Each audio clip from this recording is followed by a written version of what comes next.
You're off. Yep. Okay. Richard's already in the chat room. Yeah. Let's try adding Jason again.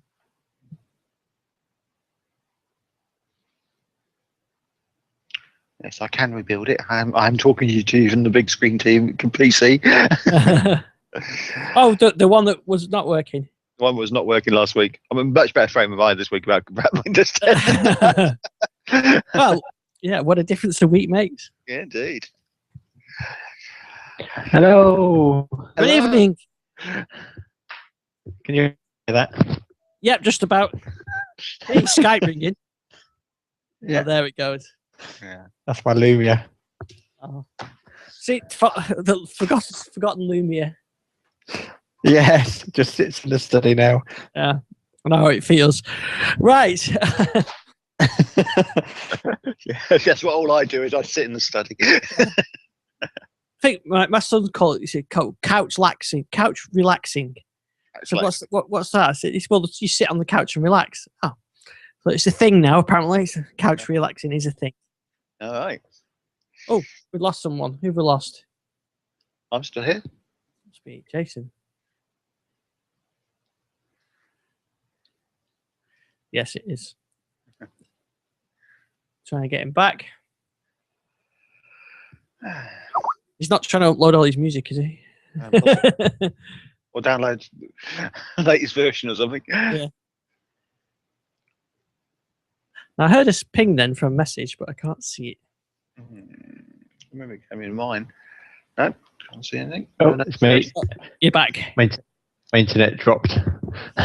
Oh well, you have got dodgy internet there, so we'll let you off. Yes. I think we're paying the price for everyone else getting super fast speeds off our exchange. Yeah, that's right. We thought you might be uploading all your music to Xbox Music.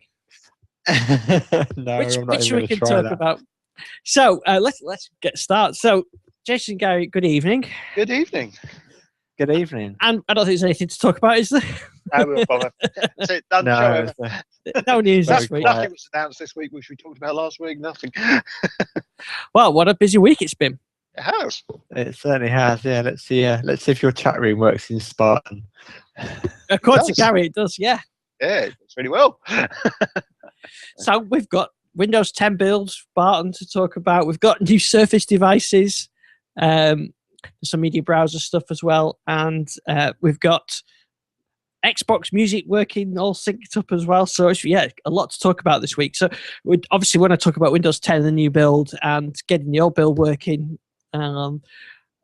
Gary can tell us about, and of course new Surface as well. But I wanted to start off with actually catching up what we wanted to discuss last week, which is the Xbox Music. So we might as well finish that or talk about that, and then we can before we move on. So Xbox Music, OneDrive sync, which we briefly mentioned last week. How far have you got with this? Have you got this set up now? Because Jason, I think you were about to say this, you got some gripe with it. Yes. So I just think it was a bit of a missed opportunity because I've got an Xbox Music Pass and I use it, quite a lot. But I've also got quite a bit of my own music matched to the cloud, which means I can, instead of my terribly low bit rates that I decide to rip my CDs at, I get, uprated to I think it's 230 odd kilobit. I think it's certainly quite high. So it means that my kind of music collection gets up rated to a higher bit rate. But as I mentioned in the past, one of the issues with that is if you get an artist that asks for their music to be withdrawn from the store, then music you've got matched, it's not playable. Now, it wouldn't be playable even if it wasn't matched, but what it means is a song or an album that I actually own, I can't stream off Xbox Music anymore. And because I'm out on the road, I haven't got access to my own copies of it. It means I can't listen to it.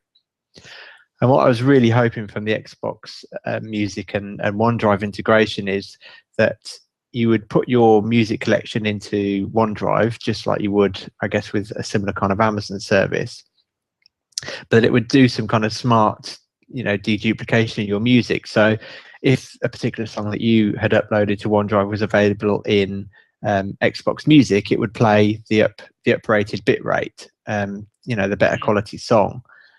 But if ever that artist removed that song, then its fallback would be to play your copy from OneDrive. And that's certainly, unfortunately, that's not the way it works. And Brandon, is it LeBlanc, I think, from the Windows blog, he contacted me and said, look, pop it in an email. So I have actually sent that to him on an email and just said, look, this is where I think it would have been, a missed opportunity. I think would have been great, and also a unique in the marketplace, because while Amazon, for example, I know Google Play does the same thing, but Amazon, it scans your music, anything that matches, it doesn't upload, it just uploads the one that doesn't match. But that still leaves you in a situation whereby, however unlikely with Amazon, but if they lost the rights to a particular song or album for streaming, you still wouldn't have access to your own copy unless you carry your entire music library around. But in my mind, having music online is the whole point. You don't need to carry your whole entire music collection around. You just got access to it as and when you need. So I know within the OneDrive application there's an option that you can get it to remove any music that's matched, so you don't have duplication of albums. But like I said, I just think it's a bit of a missed opportunity. But then I heard Josh Pollard talking on Entertainment 2.0, I think it was last week, and he said that they've actually removed the music match from Xbox Music, which I hadn't appreciated. But he's absolutely right. When I looked at the Windows 10 version, which obviously I don't use very much, there is no music match options anymore. So it's literally, your music, you need to, obviously if you're an Xbox Music Pass subscriber, then you've got access to any songs that are there anyway, regardless of whether or not you own them or not. But it does, obviously the benefit of the OneDrive is that you don't have to have the Music Pass. So when you choose to dedupe your music, it's the OneDrive copy that gets kept. I'd quite like to see it the other. Yeah, I'd like to see it the other way around, or at least for it to kind of temporarily hide your OneDrive copy. Use the Xbox Music high bitrate version, and like I say, if ever that artist withdrew their licensing, or more likely the record company, then you still have the fallback. Yeah, I see what you mean. So, like you, I had the Xbox. Well, I have an Xbox Music Pass, and I ran the sync, the upload service on my machine, so it copied all. Hello. Oh, you're back on. I'm sort of back on. I just suddenly decided to crash on me. Yeah. So I'm on my phone now. Okay. Well, we're just talking about the Xbox Music, and I like Jason. I had everything uploaded via Xbox Music Pass, and then it saw all my music on there, and I downloaded albums. But since then, I've now added everything into the OneDrive folder. So my 27 gig worth of music is in the OneDrive folder, and it took about 8 hours to upload, which I thought was pretty good. Yeah, not listening. Not listening. No pun intended. Take how long my large collection took to upload. The one thing I have found with it though is on the phone. It's hard to differentiate between what's matched, what's from the store as through the subscription, and what's from OneDrive. In the Windows app, you can actually choose, can't you? Actually, you said there's a sort of a toggle, but I don't think there is that on currently anyway on the music app. But I find it worked. It's all seems to have worked quite well actually. I've got loads of my music catalog previously. I kind of thought was all my music. When I actually see now the difference, there's a huge difference. There's a huge amount of music which, even though I was using the music match on Xbox, it wasn't actually matching that much of it. I would say it's probably matched initially half of it. Now I've got all there, so that's quite good. So I now feel like I've got access to everything, and I've got like the Power Rangers soundtrack is now which is now there. Need that. Yeah, from like kids don't don't watch Power Rangers anymore, but I've got the music just in case. You never know. Yeah, but previously that wasn't something that was matched by Xbox Music, so it didn't show up. But now it's showing up on my phone. So it seems to work quite well actually. I just think it would be better if on the phone it was a bit clearer on which was which. But it's very good, and of course you get the extra.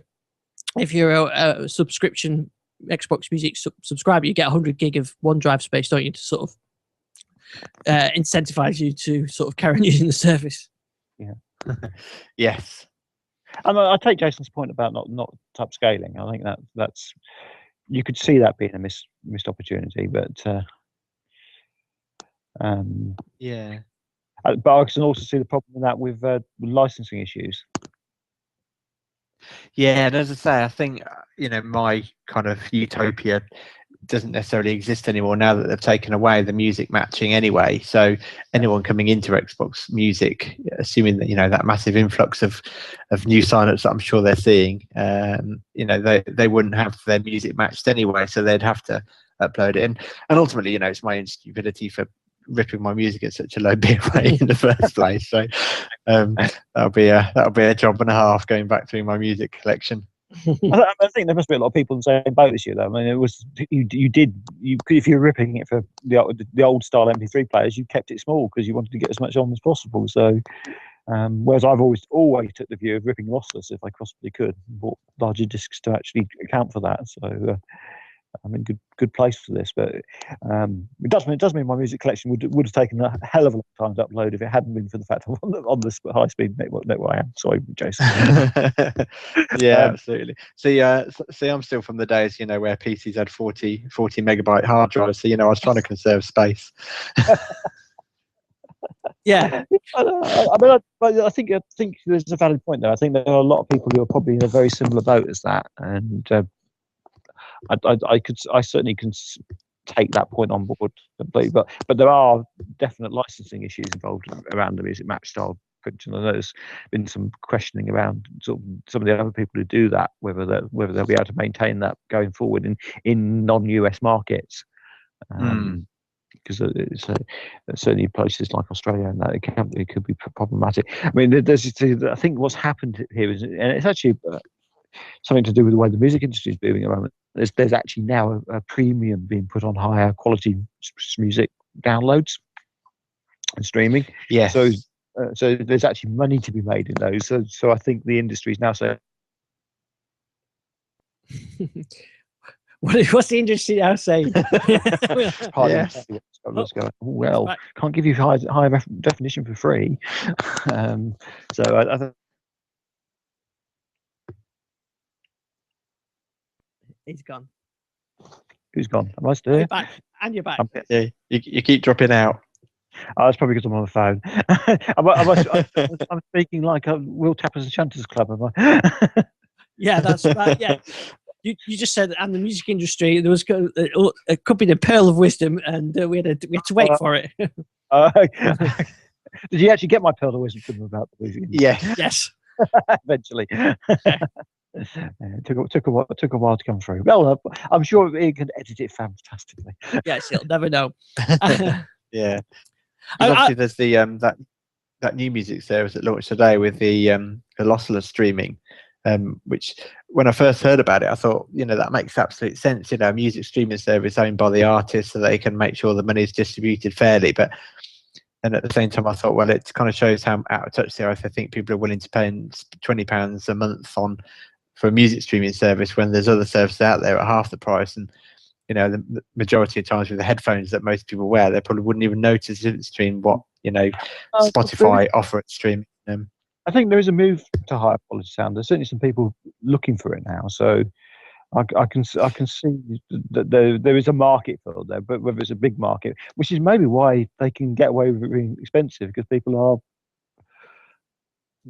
looking for that to know those people who are looking for it are able to pay it. But maybe yeah, do you think that's a big part of the market though, or do you think that's quite a niche? It's quite a niche market, but I think that because it is a niche market, you've got the you can charge a bit more for it because people are aware that there's a premium. That those people are more likely to spend money, I guess. Yeah, I just wonder whether it's like the old gold-plated HDMI cables. Whether you sell it as, you listen to the difference, and can you really tell the difference, like you said, once you get it through a pair of earbuds or cheap headphones? Yeah, although I can definitely tell the difference on my system here, so I think that's the trade-off. You could, I mean, we've had this conversation before. I don't think that you're going to step up to 192. There's much difference, but 96, you can definitely tell the difference between that and over 48. I've done that in blind tests. I can always tell which one's the higher definition file. So. So I think there is something there if you've got a decent system, and if you look at some of the headphones which are coming out now, they are way better than they used to be. So, but then obviously it's the source devices would become the issue potentially. And Richard just says he was saying in the chat room that he's had it all backed up on OneDrive, and it was it just worked, and it was pretty impressive. And he says, "Is it just Windows Phone?" But yeah, it's Windows Phone and the desktop. Yeah, the browser as well. Yeah, the browser is really good actually. Having the browser available, because having the browser available means I can play it through J River Media Center. Right. Yeah. It's rather cool. So yeah, interesting. Really interesting way of doing that. But and also Richard just said that he's playing the TDL drinking game. Once for Spartan, once for Surface 3 is a bit expensive, and once for I'm not buying an Apple Watch. Well, you can take a drink on that from me now, because I'm not buying an Apple Watch. The other two the Spartan is definitely going to come up. You're going to get seriously drunk if you keep drinking when we talk about that. And Surface 3, we'll have to wait and see what we say about that. Just checking my music. It looks like most of it's ripped about 177 kilobits, so it's a bit on the low side, but it's not as bad as I thought it was. Oh, well, you can probably survive with that, but yeah, I think so. But that's one thing that I did find, they because they updated the music app, the Xbox Music app on Windows Phone. And one of the things I've been doing now, I'm kind of commuting on the train, is listen to a lot more music on my phone. I always said that I was more of a use my tablet more for listening, but actually I've been using my phone every day for when I run out of podcasts. But it used to be I could just hit the random, play all your music randomly, and it would just randomize the music that was stored on the phone. Whereas after the update, it now tries to randomize include all my cloud music and everything. This is that songs matched to Xbox Music, not songs in my OneDrive, which obviously when you're on the tube with no with no internet connection, that doesn't work quite so well. So I found that quite frustrating. Where it took me a good few minutes to figure out why the music wasn't playing, and then I realised that they'd changed the functionality of that play all randomly. Well, in mine, what I do is switch off the streaming normally, leave it switched off. Because I don't want it. I'm quite happy to. Because generally, what I do, I've got this now 27 gig collection on OneDrive, and like I said, I've got Power Rangers in there, and there's my wife's music in there, and there's all sorts of. There's now that what I call music 88 or whatever it is with my sons, which again I don't want to listen to anything above now. That's what I call music 5. Is too recent for me. So, so I don't want all that stuff. So on my phone is a nice sort of list of music that I really currently listening to. So that's why I switch streaming off. But it's nice to be able to switch it on, and if you want to listen to something, or just pick something that you've not heard for a while. So if you want to choose between Power Rangers, Thundercats, He-Man, they're all on there anyway because they're on my playlist. Yeah. He-Man. Now you're showing your age. Yes, absolutely. Jason the Road Warriors. That's my favourite cartoon. G-Force was my favourite one. Do you remember G-Force? I think so. Yeah, listeners can write in if they send it on a postcard though. I remember the 80s TV shows, the 70s TV shows. It probably is, yeah. I think we went to watch the Home animated movie at the weekend, and there was a trailer for the new Moomins movie that really takes me back. Yes, it all comes around. It does. So whoever had Moomins in the drinking game. Yeah, well, Richard's got two shots for every time Jace whinges about his bandwidth. Yes. That's harsh. Oh dear. Yeah, so that wasn't justified. I think we could allow that, but Jason's totally justified. Yes, you have absolutely every right to whinge, because it's not that long ago. I remember what exactly it was like, and I totally with you on that one. Your human rights are being invaded. Yeah, I noticed. Sorry, I'm definitely off on a tangent, but one of the villages in Northamptonshire actually ended up paying BT directly about 15k to actually get their broadband upgraded to fibre. I think it's outrageous that community. It's terrible that, isn't it? Do that. That's just it's just wrong. But anyway, let's not get on that topic. Yeah. Otherwise, poor Richard will be very drunk. So we'll keep an eye on his typing. Yeah. So Yeah, really, really good with the. I really do like the Xbox Music. I think they've done a great job with that. Yeah, there are some areas that they can improve, and I think that's coming. And I like the fact that there was some of my music was ripped through iTunes, and all that's been included as well. I mean, I copied it over, but the M4A format's been included. So I think they've got a pretty wide range of music, and gone of the days where Microsoft only ever played WMA. Sorry, Gary. Yeah, still pretty good though. No, I do like the range they've got in there, because obviously all the sources you can get and the high definition stuff, and playing around with some playing some FLACs on it, and it was really good. So yeah, it's good. Yeah, it's a good service, and I think they could do a bit more to promote that, really, now that they've got that service available. And I've said to my kids, once you start building up your own music collections, just store it on your laptop on your OneDrive folder, and you sort it then and get it on your phone and browser and whatever. So, but yeah, so it's there for them in the future, and I've now got 2 backups because I've got a complete backup with Google as well. So I've no danger about losing that. No, definitely not. Of course, now what we need is Xbox integration with Sonos, and then we'll be happy. Yes, definitely. Yeah. My Sonos is sat there, and it's a bit. I have to sort of pull out make sure that my server's on and everything. So yeah, I think that would be a great idea. And I also it's a pain having to get an Android or an iPad out or whatever, or use that Phonos app, which is okay, but it's not brilliant. So hopefully that'll get sorted out soon. Yeah, absolutely. Yeah, yes. We want the app, and we want the Xbox streaming service to be able to be added as a service. That'd be good. Yeah, that's it. And I suppose now, with going forward, they don't even have to work out content deals and things like that for the Xbox Music service. They can just provide access to OneDrive. Yes, which makes it a lot easier to offer. So even not just Sonos, but any provider that has a music stream like JRiver could just can just have that hooked into OneDrive, and then they've got that, and you don't have to worry about sorting out contracts and things like that, because it's just MP3 files or whatever files of that own user. Yeah, and of course OneDrive's got the full API, so it shouldn't be any problem with it requesting access to your music library through OneDrive. It should just work. Yeah, so we might see some new services on the, or some extra integration on the way. Yeah, absolutely. And then just to help Richard along, maybe we'll see a media center in Windows 10 with full support for OneDrive Music.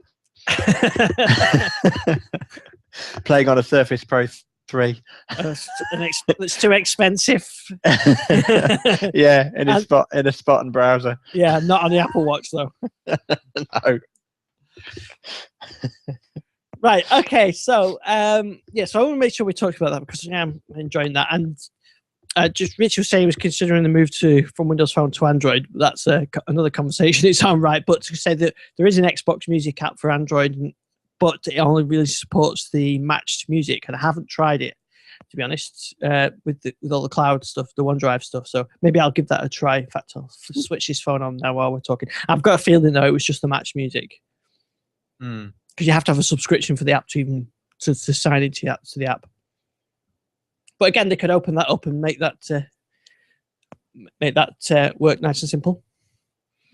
Right now, so since we talked last week, Gary, you having problems with your machine, weren't you, with getting Windows 10 running? Have you got that working? I've got it sort of working. I mean, that's just I said. I've just had a crash on it, but I've having a lot here, and a few people reporting problems with the later builds, the crashing. I'm not sure what that's related to yet. But I actually managed to get the problem I was having last week was really weird, actually. I sort of said I couldn't get to recovery, even from sort of recovery disk.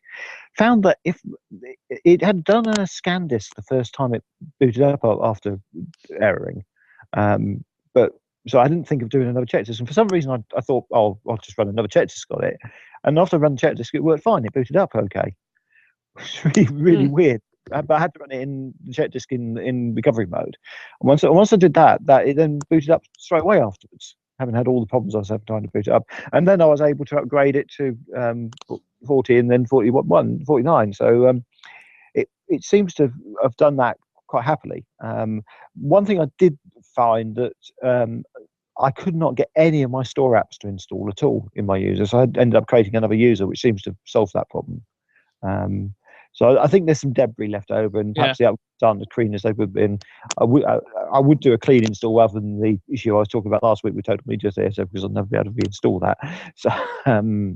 So I think that's the one thing is still a problem. But I am getting these random crashes, and they seem to be either video or audio related, because they only seem to ever happen when I'm playing video. So I've now rebooted the PC, and I'm not playing the live feed from TDL now. And I'm not again. I've not had a crash since I've done that. So it does seem to be video audio related. So it might be a driver issue. If you remember back, we've always had these issues on new versions of Windows where the drivers don't seem to catch up. Why they have to change the graphic driver setup when they move in Windows? But I guess this is the new DirectX coming in, because I think that came in the last build. Oh right. Yeah, I didn't see that mentioned, but yes, probably right. And I suspect that's what's happening, and we haven't got the drivers matching those DirectX builds. And I've got a really weird system because I've got two different graphics cards in it. So I might just take one of those out and see if that makes a difference. So you're a slight edge case then, really. I am, yeah, but it's probably well, because I use one for audio and one for video, which is even weirder. So it's into my amplifier, but it doesn't support 3D output, so I've set two different ways of doing it. But that was working in the previous build, so it's obviously something which has happened in this one.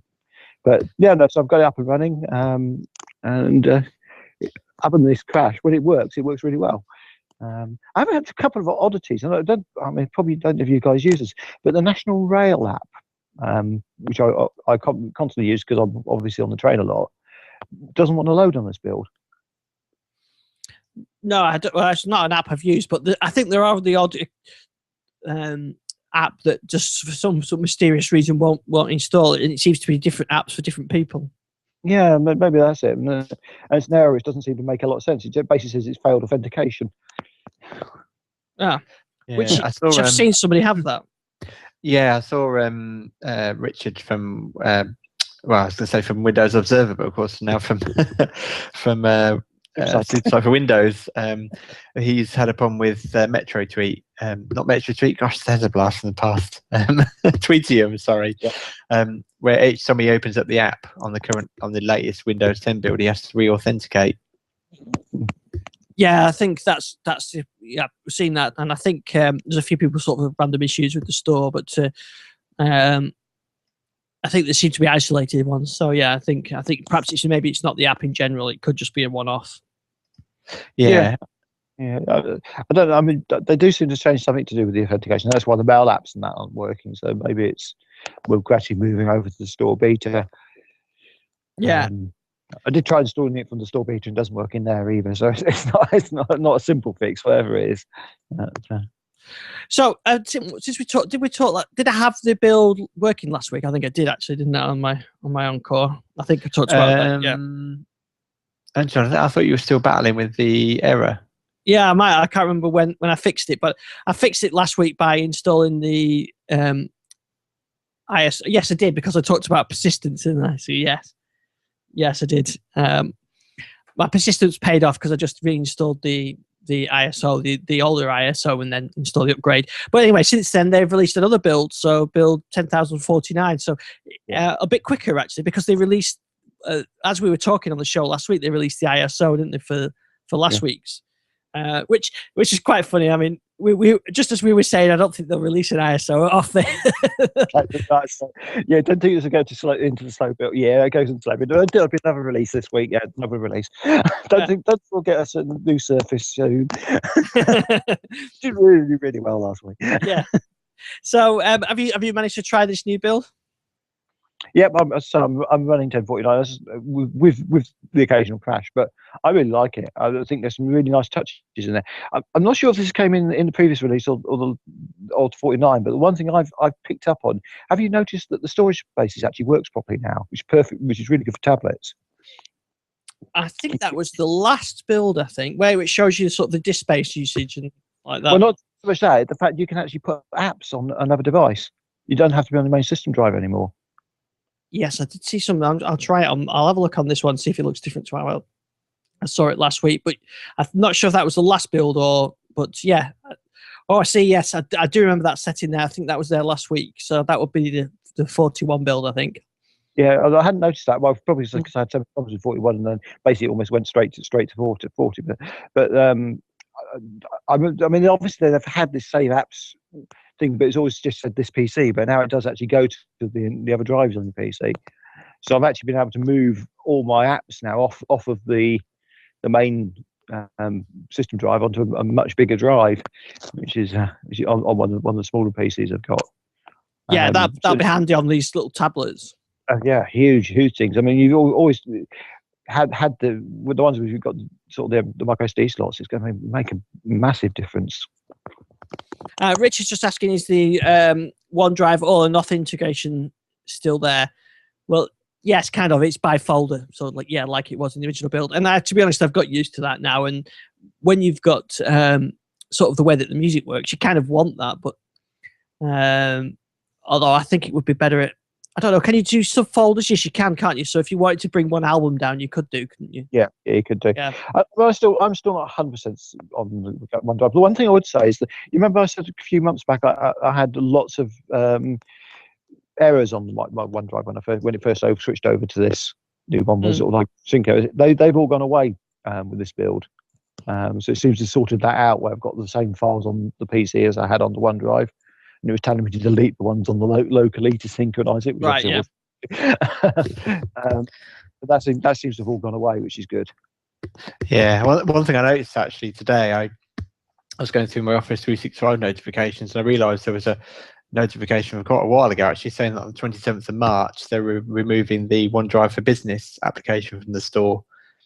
So they're definitely, and it said as a replacement you need to use the OneDrive for Business kind of desktop application to synchronize your SharePoint and OneDrive folders.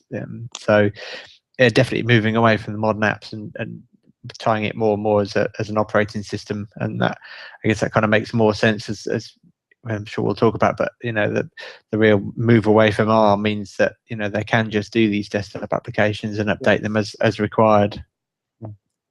Yeah, that's it. It gives them some more flexibility, I think, now, doesn't it? Yes, yeah, but it's a shame because obviously on Windows RT that was the only way for me to easily upload files onto my OneDrive or retrieve files from my OneDrive for Business. So I guess a good job I jumped ship to my Surface Pro 3. Yeah. Yes, which we'll talk about in a second. Just to recap then on the OneDrive music syncing, I'm just trying this now on my Nexus, and it's only showing things from the store or matched. It isn't showing the albums. It's not showing me Power Rangers. So I can't play Power Rangers. Oh, you said that. Well, it might be just syncing. So could be. We'll find out in a second. Then maybe it is going to come on. There's no way of searching by letter by the looks of it. That's weird. I tell you what, the UI is nowhere near as nice on on this Android app. There's no quick jump, by letter. Yeah. Oh, there we go. I got it there. Well, I'll tell you that in a second. So, yeah, the OneDrive integration, I've kind of just got used to now, and I can see why they've done it. And Windows 10 seems to be more, the whole theme of Windows 10 is making it work for the majority, isn't it? I think that seems to be the edge cases, the enthusiasts, and maybe have just got a little bit left behind because of for the greater good. Yes, that seems to be the the reason behind that. So right, so drink time. So Spartan Browser, that seems to be the main change in this new build. Anyway, there was a few other bits and pieces. So what do you think, Spartan Browser? It's very minimalist. I think but I don't know really what to say. I mean, I still don't have this, Windows 10 on my Surface Pro 3, so I'm really just using it kind of casually tonight and, a bit early this evening. But I think ultimately, if it works the way it's supposed to, it shouldn't really be a big deal, should it? It should be another window into the web. Yeah. The music. That's Power Rangers playing on the Android phone. So It has worked. which is not supposed to have work, is it? They actually said it wasn't going to work on anything Yeah. other than Windows Phone. So, oh well, there's interesting for It you. worked. Sorry, Jason, to interrupt you in Power Rangers there. So Spartan browser is a bit Spartan. Yes, and ultimately, if it, like I say, if it does its job, it should just work. It's clearly not going to work with line of business applications, or not be guaranteed to work with. So Internet Explorer 11 is still there as an option in the background for enterprises. But it's certainly nice to see. It's got good touch friendly hit points. It should allow add-ons, which is what the old modern version of IE didn't allow. You couldn't have things like LastPass integrated into it, and hopefully with Spartan that will be allowed. The one thing actually I did mean to check is actually what type of application it is, because I know there was a lot of talk about whether or not it was so it shows as an app according to my system, although it's in C:\Windows System Apps. Yeah, it's a bit difficult to actually tell.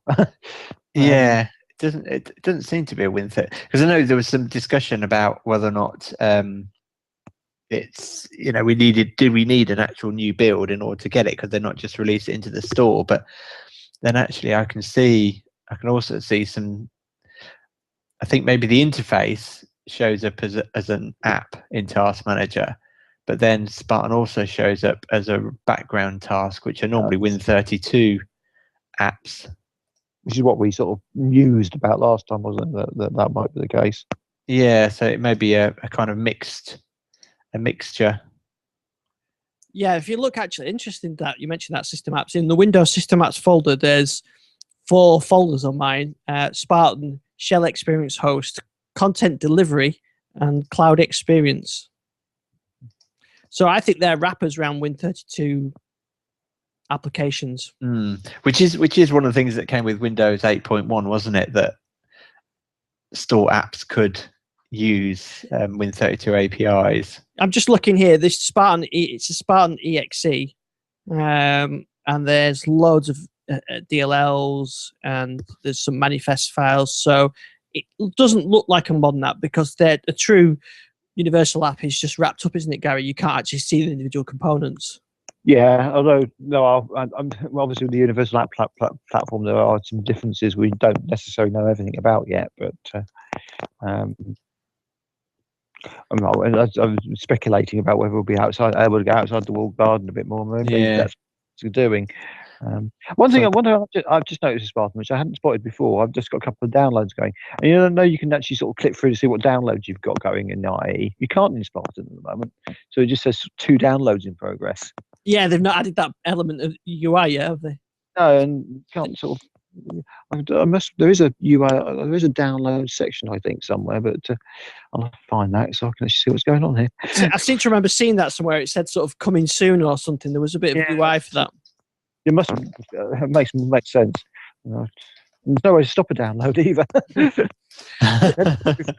It's adding another download to my downloads, which could get interesting. I mean, in terms of an actual browser, though, I think the rendering seems okay. I didn't notice a problem with TDL, with it keep reloading the page if you've got Flash enabled, where you don't. There was a post somewhere about how you can disable Flash. Yes, you can just from the settings. It's pretty easy, really, but it's just worried me that was an issue. But it's not an issue with Chrome or Firefox or Internet Explorer or anything else. But maybe they'll fix that in time. But the actual terms of the rendering's okay. I think still the touch targets are a little bit on the small side when you're using it on an 8-inch tablet in tablet mode. Yeah, I haven't tried on the 8-inch, but I think I can imagine that would be the case. It's definitely better than IE, but yeah, it does seem a little bit on the tiny side.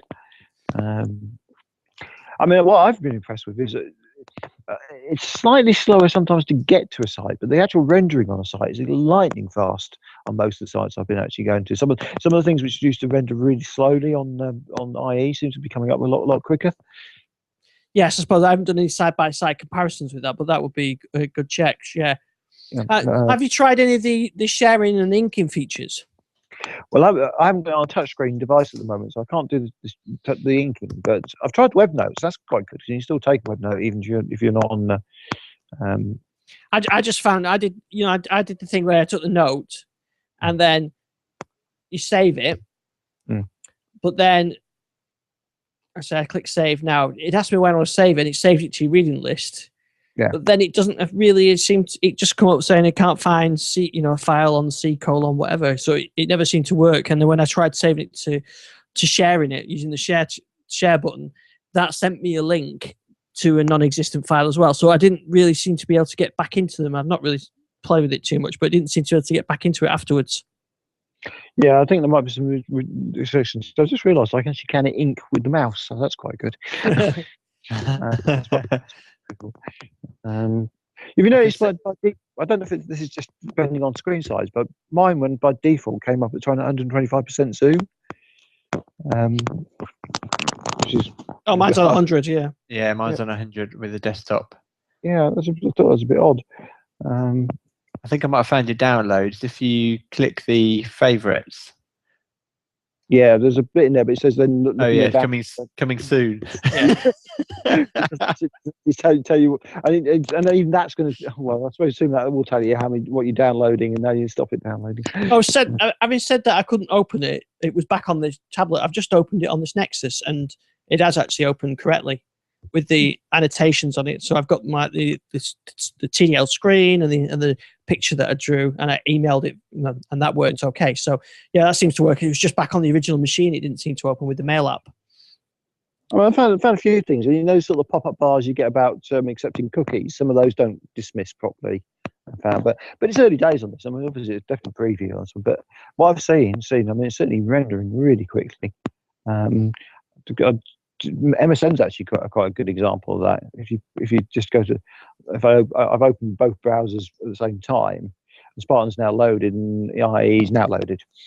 Right. So, yeah, there's definite improvement. Yeah. I'll tell you what did render quite quickly in Spartan, and that's the Surface 3 webpage. What is this device that you're talking about? You mean the Surface Pro 3? No, it's the Surface 3, which is slightly overpriced, I think. I was going to say that too. I think it's very overpriced. We'll get Richard drunk by the end of this show.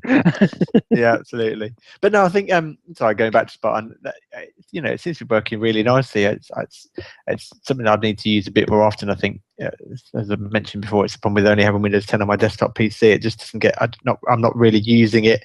I'm using it in a playful way rather than a kind of get work done kind of way. So I'm not really using it, as I normally would. And just to sort of finish off on this build, then a couple of the changes I did notice.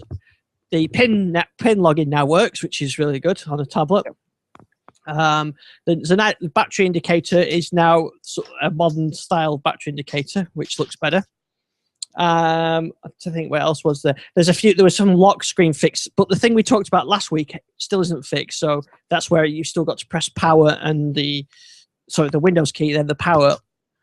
But that now works reliably, so it's not as much as an issue as it was last week. Yeah, and it is a bug, isn't it? That's what they admit that. Yeah. It's a bug, so which is good because I was desperately hoping that wasn't a new design. Yeah. It's interesting though how people watching Twitter, how people have kind of been discovering it as time goes on.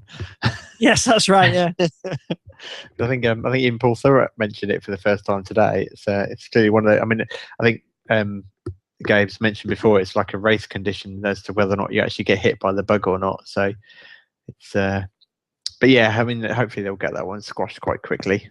And the other thing I've noticed is the battery life seems to be improved again. It went really bad last week. It's much better this week. Yeah.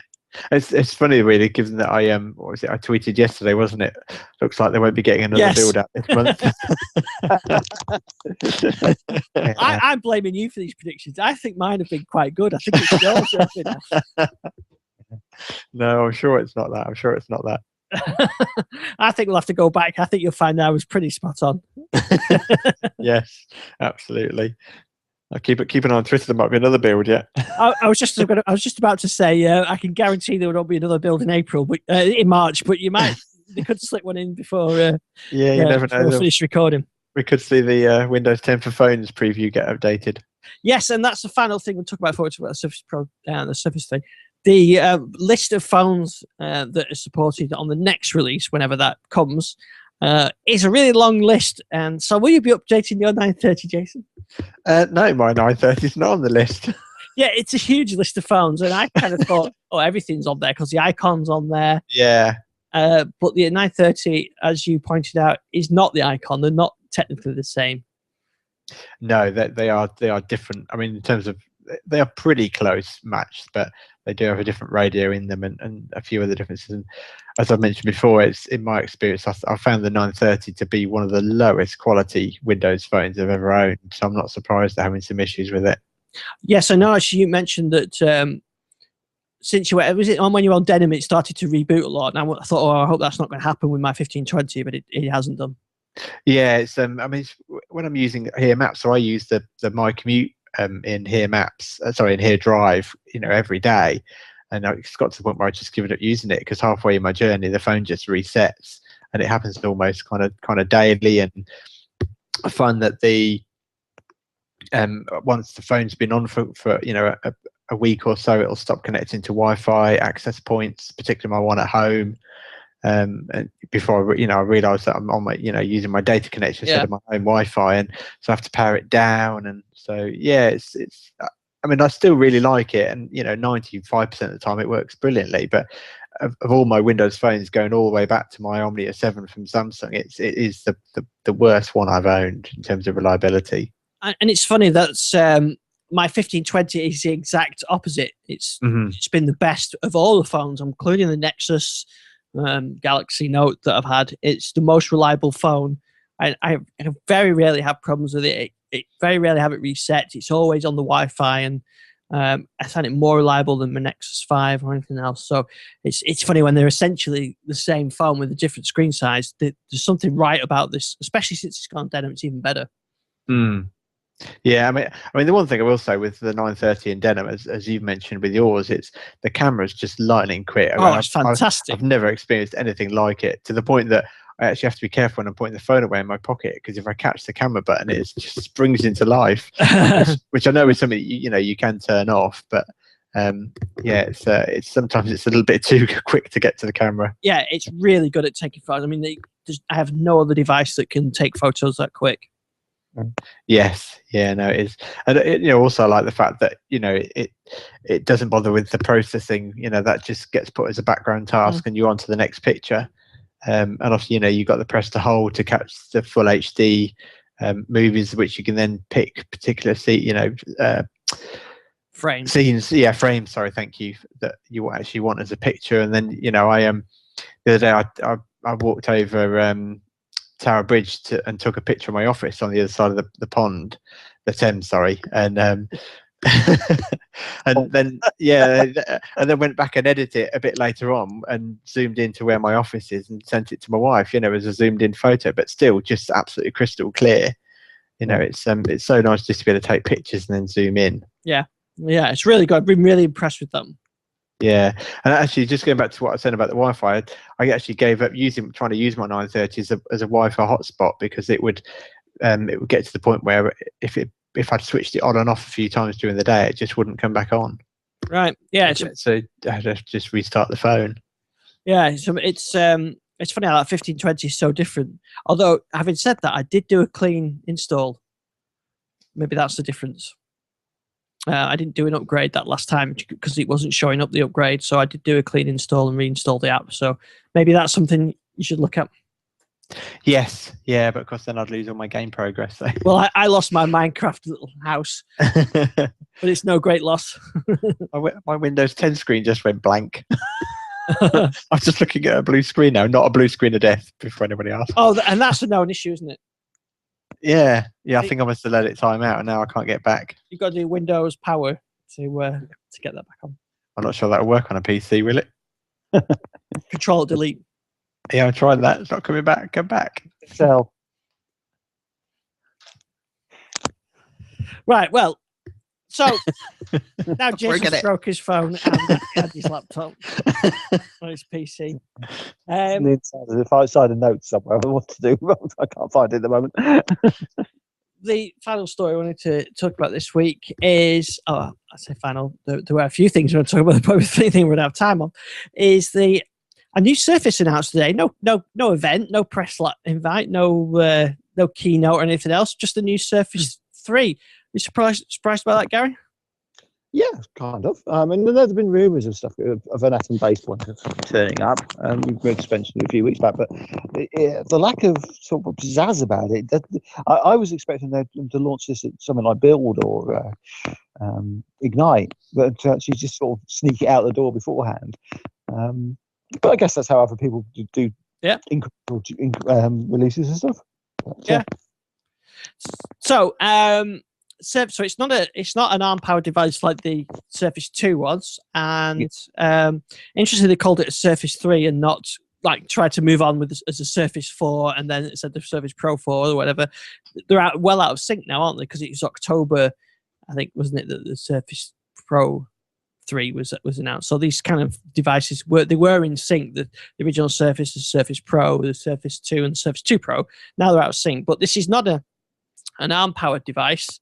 It's an Intel powered chip. I think it's an Atom chip. Is it the it's an Atom chip. It's an X7 processor. Yeah, it's the quad core version, latest and greatest, basically. And they're saying what they're getting 10 hours battery life. Yep. Video 10 hours video playback. Yeah.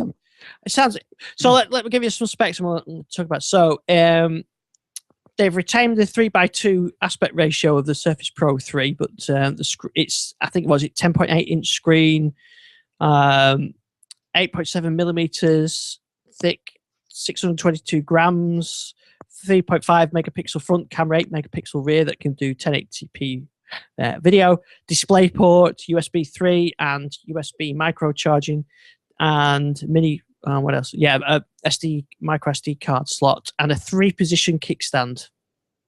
Yeah, so basically the Surface Pro 3 kickstand. Not because that's Surface Pro 2 kickstand. Yeah, sorry. with an extra click. Yeah. So not the infinitely variable one of the Surface Pro 3.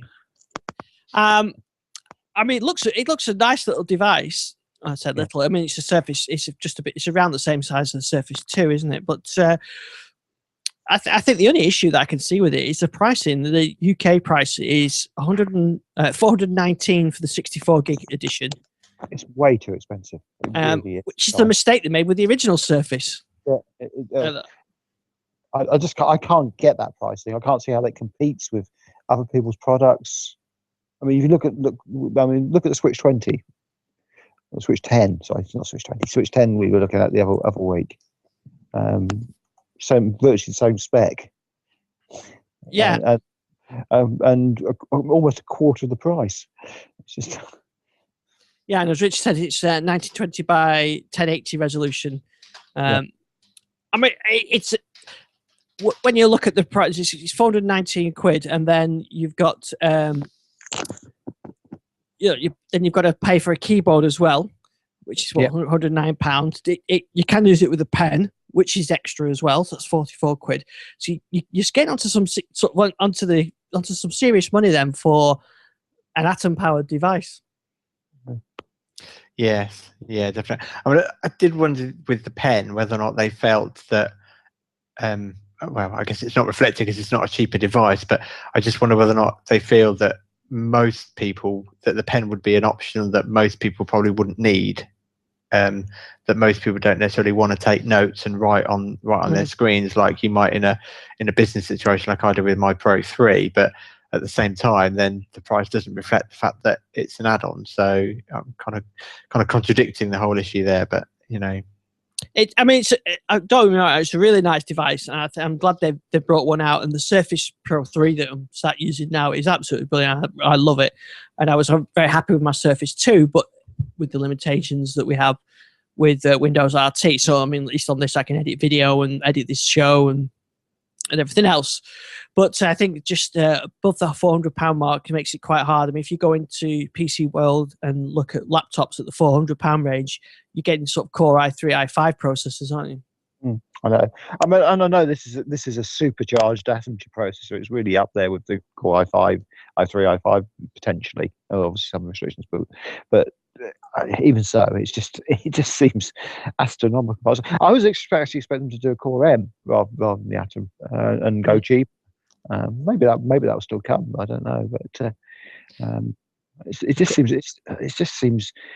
You're right. I mean, I would walk into PC World, look at that, and think, well, I've got to pay keyboard on top of that, and that's going to make it 3 times more expensive. I mean, look at say the Lynx 10, 120 quid. Are you going to get much better than that? Obviously, you get a keyboard potentially, but you have to pay that extra for the keyboard. It doesn't make any sense to me. It really doesn't.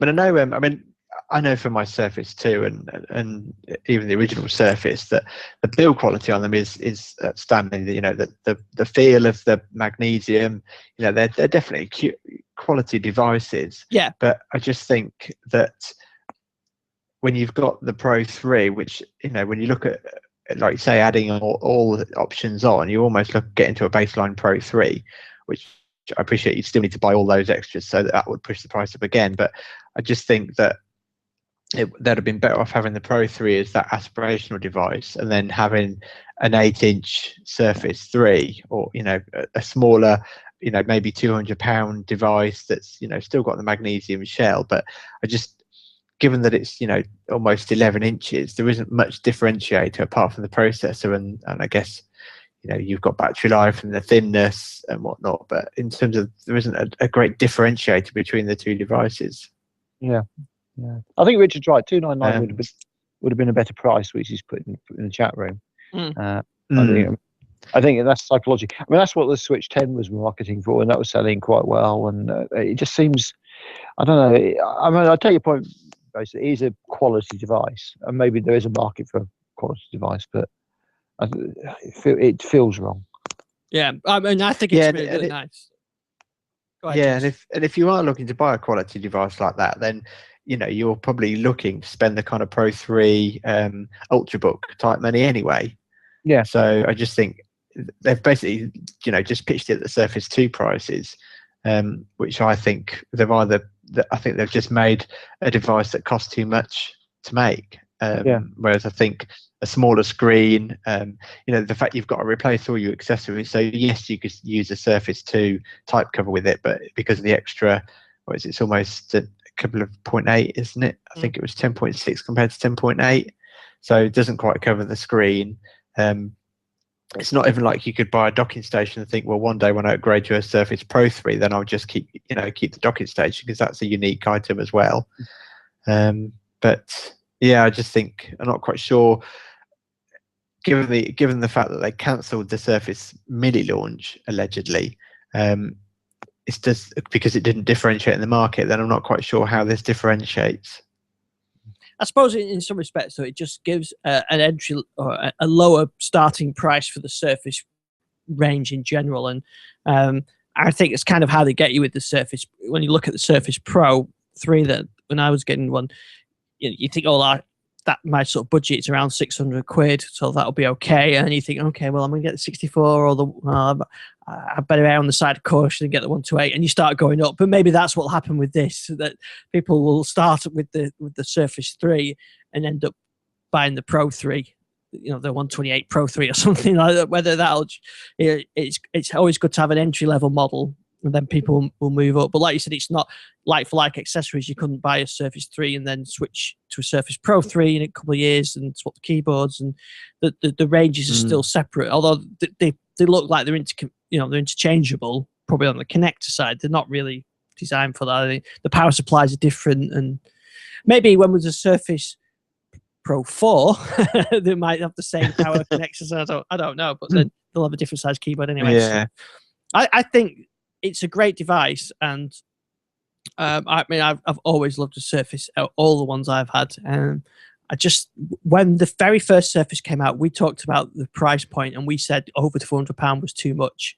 And that's what we said right from the very first show after the announcement, and that was proved right, because they dropped below the £400 and they started to sell. And then the Surface Pro 3 is something different, but I just think on that, if they got it at 299, even that would be a breakthrough price. Whether they'll maybe 6 months time or something like that, we'll see. But the Surface Pro 3 has been selling well for Microsoft, so it'd be interesting to see how this does, given that the main criticism of Surface 2 was its lockdown approach, and this isn't.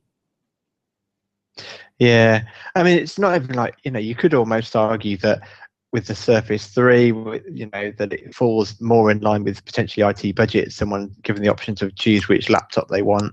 But as you say, then when you start adding on the keyboard and stuff like that, then actually it's probably, that takes you well over the £500 mark, which is probably exceeding your kind of average IT budget for a laptop.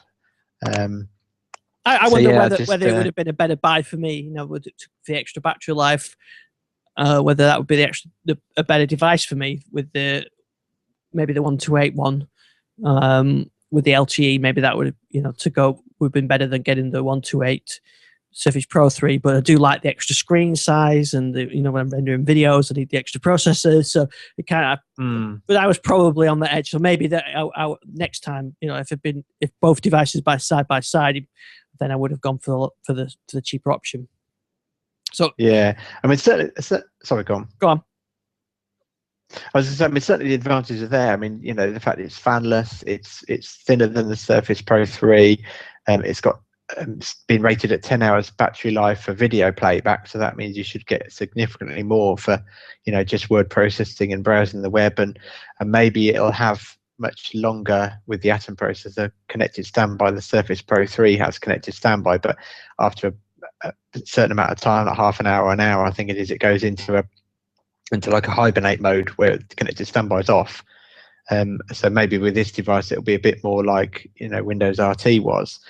And also on the other big positive, Gary's always said that the Surface 2 sold well, but everyone returned it because it wasn't what they thought it was. Well, at least that barrier should be removed. Yeah, I guess Surfaces are aspirational devices in some ways. I mean, certainly people look at them that way, but I just think I do think price is going to pay a point in this one. I mean, it's just because it's more expensive than the Surface 2 had got to because of the discounting, isn't it? So by chunk. So I think that's going to be a potential. We'll see how it goes on.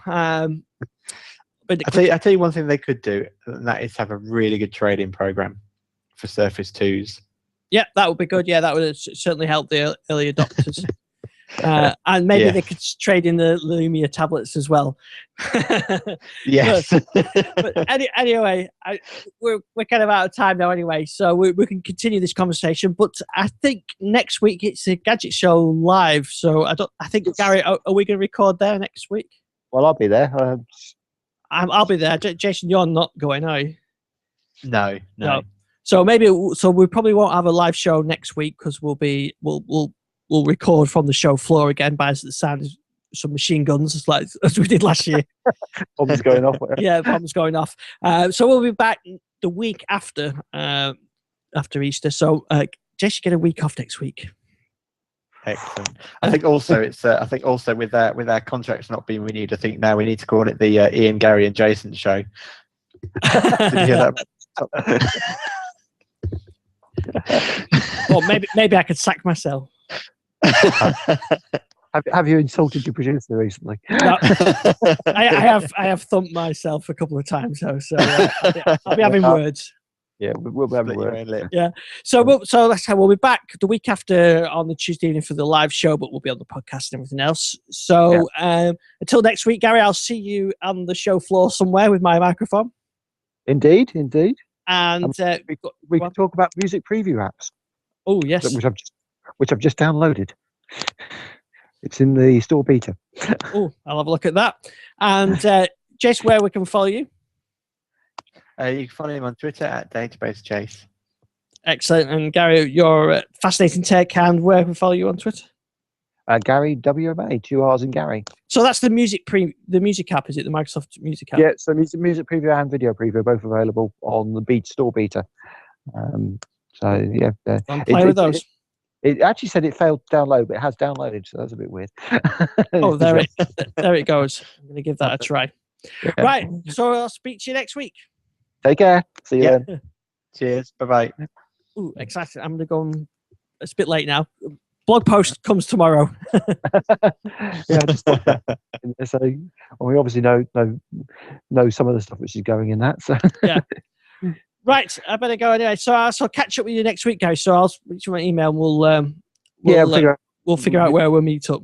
Yeah, I've got virtually the whole of Fascinating Tech team coming with me, so a few things like that. So Okay. we'll see you. Got that. Okay, take All care. See you then. See you then. Have a good Easter. Bye. Yeah, you too. Cheers.